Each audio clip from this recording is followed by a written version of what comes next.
Hey, everybody, and welcome to the weekly installment of Polar Opposites. Today, we're back with our original format of a friendly debate on outdoor topics. And a new panelist is joining us today, Mr. Andrew Leary, the National Outreach Manager for Leave No Trace, and also one of our well-known and well-loved polar guides. So welcome, Andrew. We're very happy to have you on. Hi, Andrew. Amy. Hi, Eric. We're so excited that you're joining us today, and I feel like you're a really worthy opponent. Ooh. That it might be difficult to win this one, which I'm pretty used to winning. So not to put CP down. I know you're used to winning. I was watching game footage before this call, studying your tactics and your flow, and I have pages of notes about it. So all right, well, bring it on. So we're gonna have just a little warm-up question here, a funny question of whether you would prefer to spend 6 hours on Polar Bear Watch or 1 hour at the DMV. So Andrew, go ahead. 6 hours on Polar Bear Watch versus 1 hour at the DMV. Off top of my head, it's Polar Bear Watch. Much longer time frame, but the DMV is such a wild card. You never know what you're going to get with the DMV, not just wait times, but the entire community of the DMV serves is a melting pot of unknowns. That's fair. Annie, what about you? I would, surprisingly, the DMV, only because I've had several very uncomfortable Polar Bear watches, because of course it's in the middle of the night, and to do a proper Polar Bear watch, I mean, you can do Polar Bear watch from your vestibule, but if you're concerned, you're probably outside, and it's the middle of the night. Of course, it's 24-hour sunlight where we are, but it's the middle of the night, and it's cold, and if there's any wind, and it all sounds nice and adventurous and exciting, but the reality of it is pretty darn miserable. So I'm going to take that 1 hour at the DMV. Now, if you knock it down from 6 hour Polar Bear watch to a 2 hour Polar Bear watch, I'd take the Polar Bear watch. But 6 versus 1 hour at the DMV, as much as I hate the DMV, it's winning. I think that I have to agree. If I have all of my documents in order already, I'm going to go with the DMV. Even though I don't hate Polar Bear Watch. The only bad thing about it is that you're missing out on time in your sleeping bag. Here's my counter to the DMV real quick, is that with Polar Bear Watch, there's a chance you could encounter a polar bear. And with our level of expertise and knowledge, we know what those behaviors will look like, and we have the means to counter those behaviors. We can also wake our team if we need to. The DMV, unless you are ready with your playbook on how to react to anything that might come through, and at the DMV, at least the DMV here in Colorado, there is an armed security officer who has a firearm. So like that's a whole nother, level of concern for me, is that somebody else has a weapon in that confined space that, again, is a melting pot of people. Mm-hmm. Yeah, arguably the DMV is a bigger risk. There are a lot of areas at the DMV then. And even though this first warm-up question was not supposed to be a debate, Andrew wins. Oh, okay.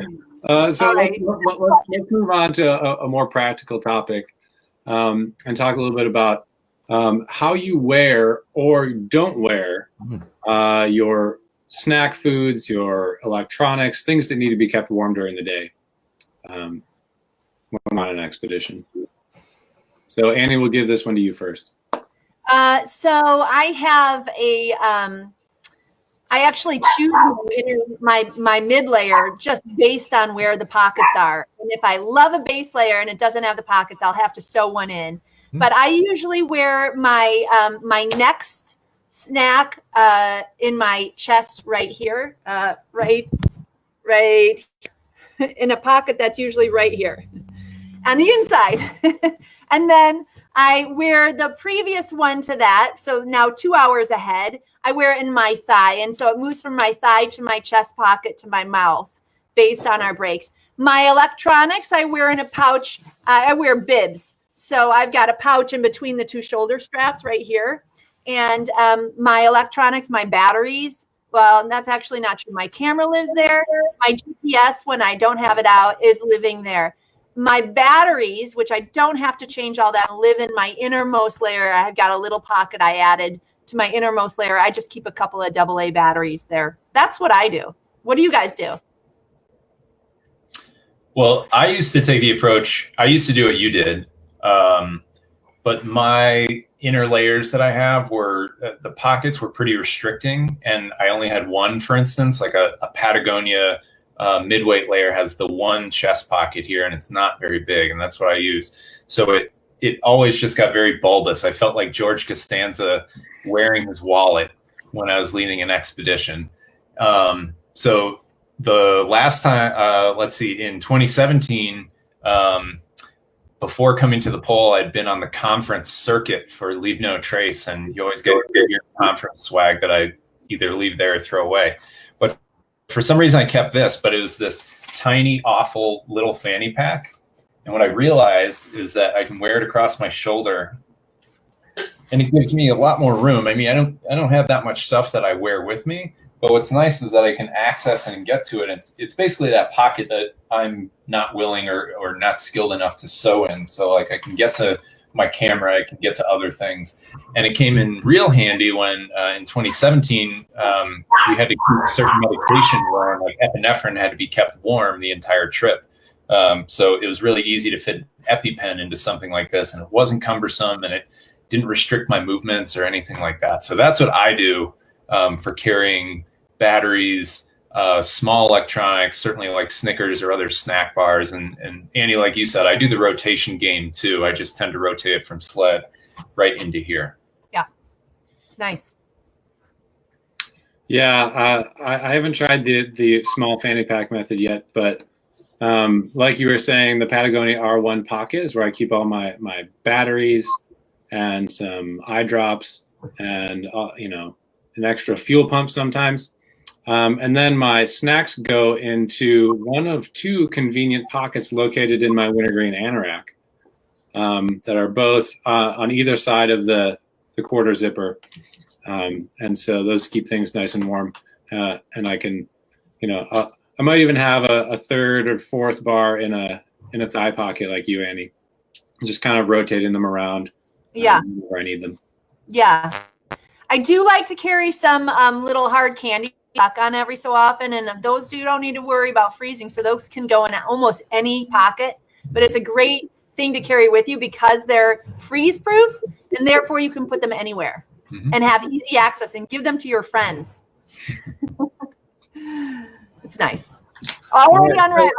Pop it in their mouth for them. So hopefully that's a nice. We had some nice tips to take away from that.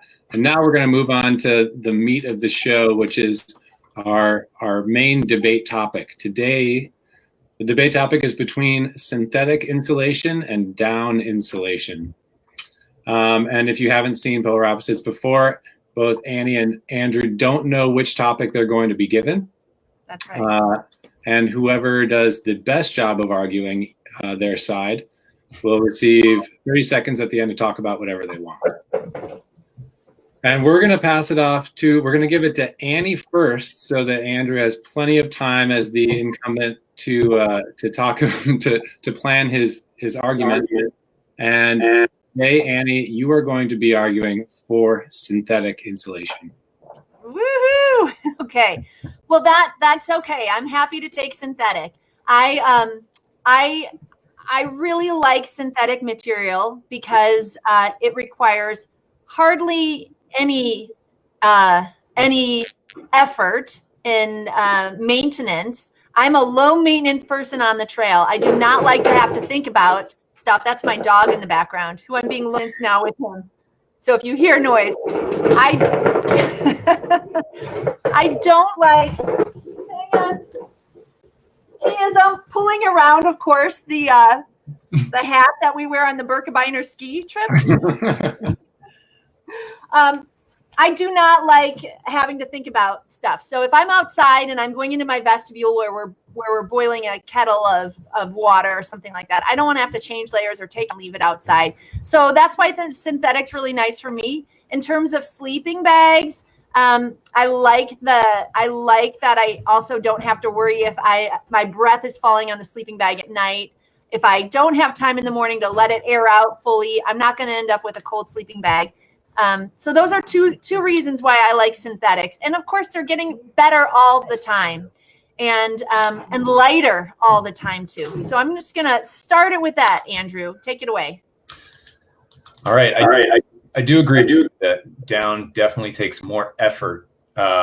But often the things that you show the most love and care for give the most love and care back to you. And I believe there was a prior conversation about inflatable sleeping pads where you may have been in the inflatable sleeping pad camp, which also takes a little more effort to care for. You have done your research. I told you I watched game footage. So down, the thing I like about down, generally speaking, is that it has a higher warmth to weight ratio, meaning that because down, the properties of down, it's lighter weight for the amount of warmth that you're getting out of it versus something synthetic in that comparable weight. Where I think this is really important for something like international travel is that you have most people want to try and fit everything into that one checked bag. Unless you are the type who's willing to wear your layers on the plane, which I've done only one time in my life for a ski trip, then I think going with something that's lighter weight and is ultimately going to keep you warmer on your adventure is better off. And it's not going to be something that you have to sacrifice other things because you have a slightly heavier sleeping bag, for instance, with you. Same goes for like down pants or down coats. It's warmer. It hugs me. It feels like it fits me better than a synthetic does, just with various brands that I've worn. So the last thing I'll say for now is that while it's true that down will get ruined if it gets wet, 100%. And then you have to dry it out. And that's you can't really do that in the high Arctic. But most down sleeping bags have a very durable DWR finish, basically making them very resistant to water. Water droplets and things that might be in your tent, condensation and otherwise. So I feel like there's been a lot of manufacturing efforts to help protect that down that's inside your coat or your pants or your sleeping bag from any moisture that might be outside of you. Yeah, you're right. It does have that DWR finish that's probably killing us slowly internally through chemical reactions in our bodies. But let me get back to the other point about making a little effort, having things that you take care of, give back. Well, that's all well and good. But the reality is that we're really tough on our gear, right? You guys are, I am. We are cooking in it. We're working hard. We're working fast. And I can see how down can be really great. Yes, it's much lighter, so that's nice if you have weight restrictions. I get that. But let's be realistic, too, about the amount of abuse we give our kit. We're not like, little fragile, like figurines moving around and everything's so delicate. We are really getting our elbows into this. And, I mean, how many jackets do you have where the cuffs have burn marks on them? Or they've got nicks because you were trying to lift a dog sled up or whatever. And down, one mistake with down, and it's just like this fluffy, you can see your dollars going into the air by the second every time you move until you get that duct tape on, which doesn't, of course, stick in the cold if you're putting it on in the cold. So that's another reason why I like those synthetics. You burn it, you cut it, you do anything. It's just ugly. It's just ugly, but you're watching your dollars float through the air.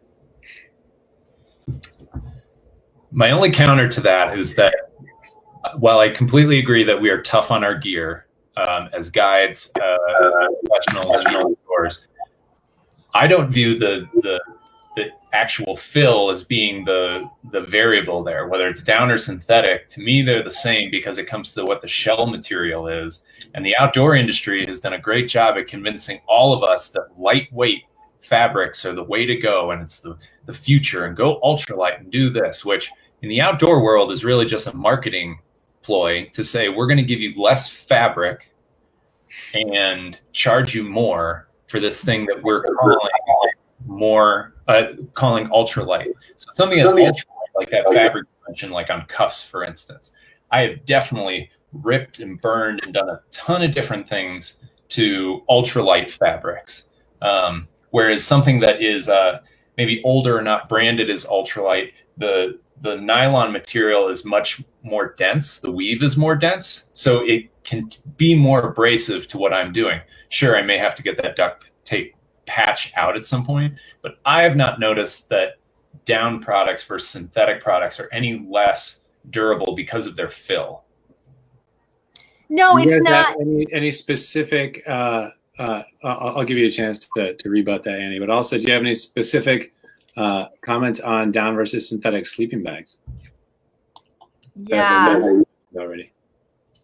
I do have comments on that. And that, I mean, they follow along the same lines. I'll have to just kind of abandon my side argument here for 1 second, because my North Pole sleeping system is pretty heavy. You know, I'm thinking 5 kilograms, around 10 pounds, a little bit more when all is said and done.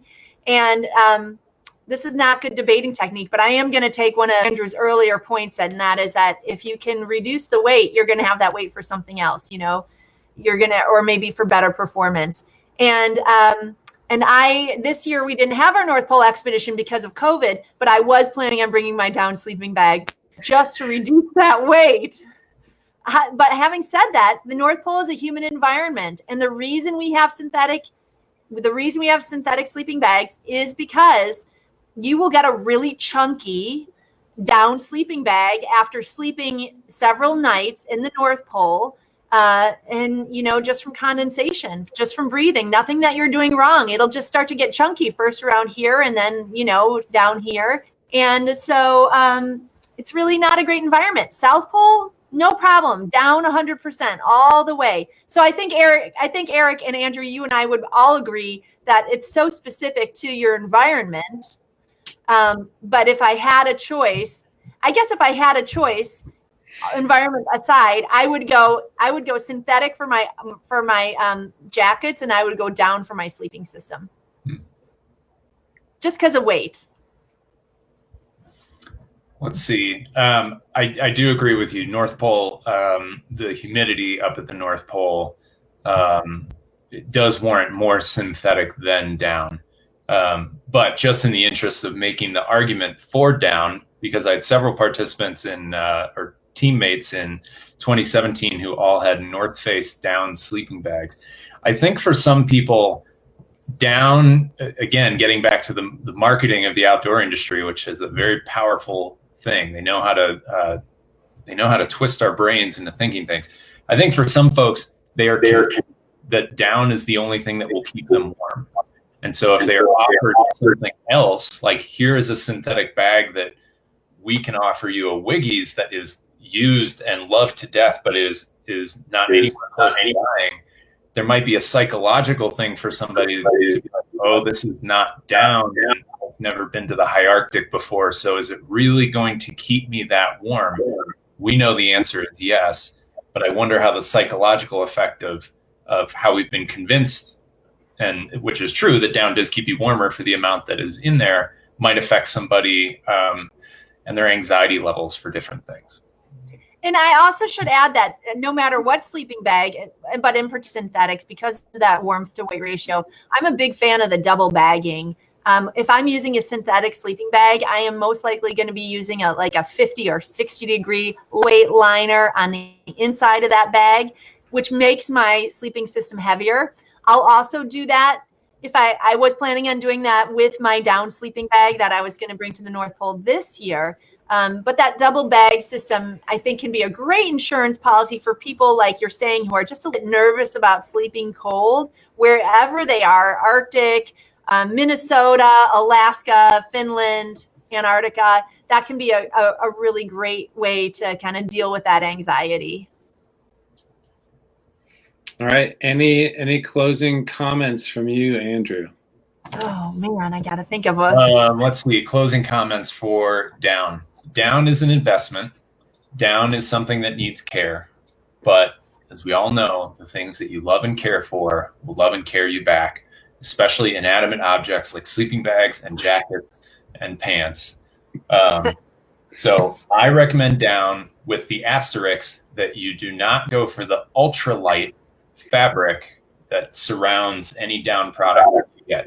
Go for the thickest fabric you can find, and you will not have so many duct tape patches and things on your on the clothing that you have with you, or your sleeping bags for that matter.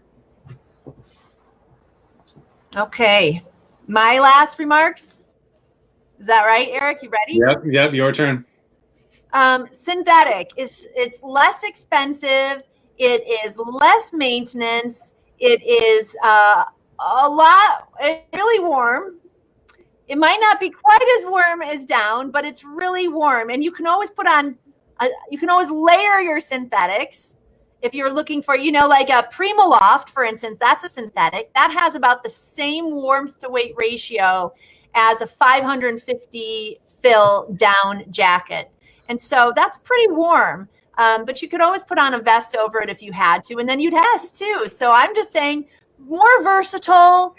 I'm going to go with synthetics. They're more versatile. They're less expensive. They're easier, and that's why I have a lot of them. All right. Well, I've been taking some notes, and this I think that this might sound like kind of a cop-out, but I don't really see a clear winner in this debate. like Annie was coming over to the downside for a little while, then Andrew was like, "Oh, synthetic is good too." So like, it sounds like the ultimate, regardless of it trying to be a debate, it turned out being that you both like both for different scenarios. So I'm just going to give each of you 15 seconds to talk about whatever you want. And Annie, you can go first. Okay, so my 15 seconds is not going to be lightweight, as it wasn't once before. And I'm just going to want to talk about inclusivity a little bit. And I want to invite Andrew to not have 15 seconds, but to have a little bit longer, and to invite him to join me in saying this, that we recognize in the outdoor industry that there's a massive gap in accessibility, a massive gap in the ability to have outdoor adventures, and that it's not entirely an inclusive place, professionally, and all the way down to just access to wilderness for people from all over. And we completely support the Black Lives Matter movement, and we just want, I just want to recognize that there's this gap, and at least from Explorer's perspective, we're, instead of having a quick response and acknowledging that this is an important movement, and we do want to say that Black lives absolutely matter. We're really working internally to try to figure out what we can do to help make the outdoor, our little corner of the outdoor industry, more inclusive. And so just trying to listen more and figure out what we can do, and would love your comments and thoughts on that.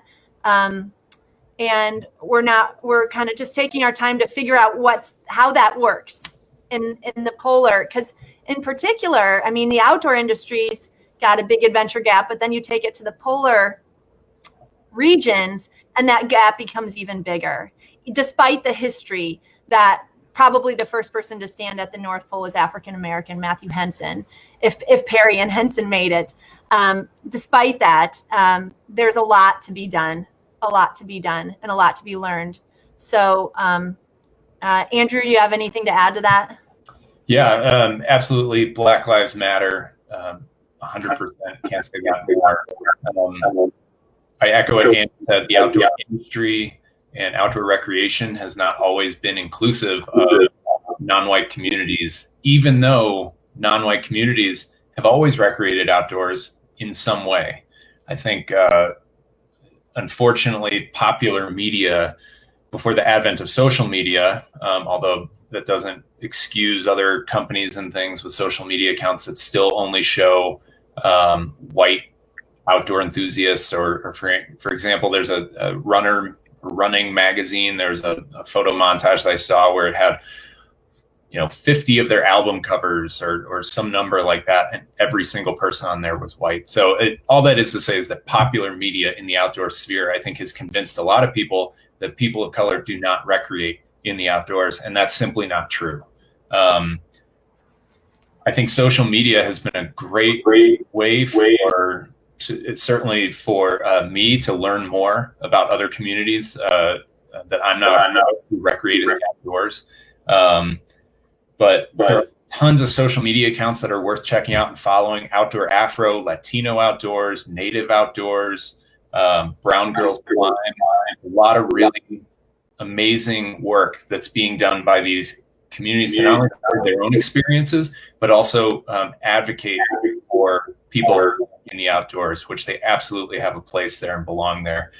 The last thing I'll say related to Matthew Henson, and Annie, what you brought up about The Adventure Gap is a book that I would recommend called The Adventure Gap. It's written by an author named James Edward Mills. He lives in Madison, Wisconsin.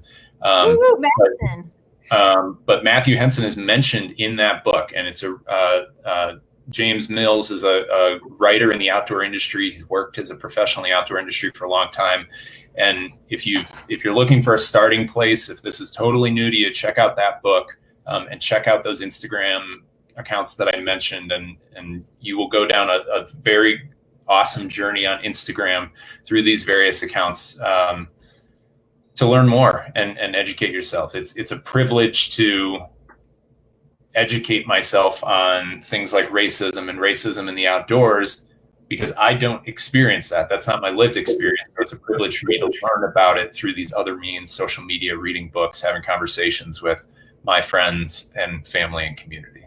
So yeah, and there's so much more that than having this be polar opposites discussion, and we know that, and we're just trying to make this